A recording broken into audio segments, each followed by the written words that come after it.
ঝুঁকিপূর্ণ গাছকে তোয়াক্কা না করে রেকারের গেটের সামনে চলছে জাম পাড়ার প্রতিযোগিতা। পুরোপুরি রাস্তার মধ্যে হেলে পড়া ঝুঁকিপূর্ণ গাছকে তোয়াক্কা না করে চলছে রেকারের স্টাফ ও অটো চালকদের মধ্যে জাম পাড়ার প্রতিযোগিতা। এই প্রতিযোগিতার কারণে ঘটতে পারে অঘটন, আহত হতে পারে পথচারী সহ ক্ষতি হতে পারে রাস্তার চলা যানবাহন। পথচারীদের তোয়াক্কা না করেই করা হচ্ছে এই কাজ।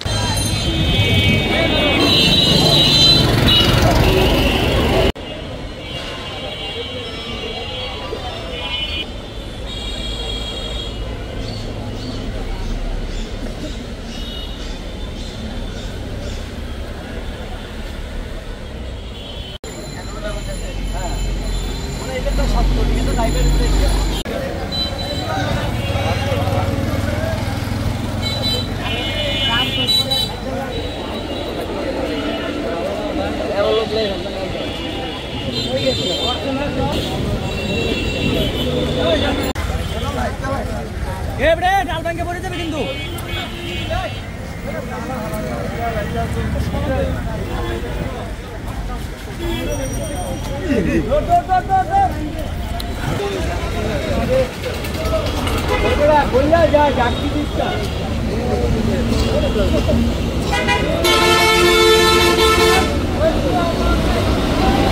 নাম হয়েছে নাম নাম